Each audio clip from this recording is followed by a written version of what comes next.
নিয়মিতভাবে rail trek পারাপারের জের ট্রেকের ধাক্কায় দুমড়ে মুচড়ে গেল একটি বুলেরো গাড়ি। ঘটনাস্থলেই 3 জনের মৃত্যু, গুরুতর আহত 1। মনু থানাধীন এসকে পাড়ায় বৃহস্পতিবার দুপুরে ঘটল একে শিউরে ওঠার মতো মর্মান্তিক দুর্ঘটনা। আগরতলা শিলচরগামী ট্রেনটি যখন সংশ্লিষ্ট এলাকা অতিক্রম করছিল, ঠিক সে সময় একটি বোলেরো গাড়ি নিয়ম বহির্ভূতভাবে রেল লাইন পার হতে গিয়ে মৃত্যু ফাঁদে পা রাখে। আচমকা হুড়মুড়িয়ে এসে ট্রেনের ধাক্কায় সেকেন্ডের মধ্যে দুমড়ে মুচড়ে যায় গাড়িটি। ছিটকে পড়েন যাত্রীরা। ট্রেন চালক প্রাণপণে ব্রেক কষে ইঞ্জিন থামাতে সক্ষম হলেও ততক্ষণে মৃত্যু যেন তার ক্রূর ছায়া বিস্তার করে ফেলেছে।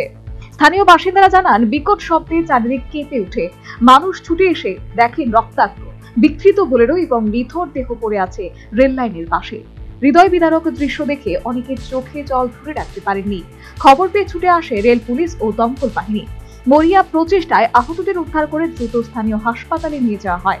সেখানে কর্তব্যরত চিকিৎসক 3 জনকে মৃত বলে ঘোষণা করেন। গুরুতর আহত এক ব্যক্তিকে রাখা হয়েছে চিকিৎসকদের পর্যবেক্ষণে।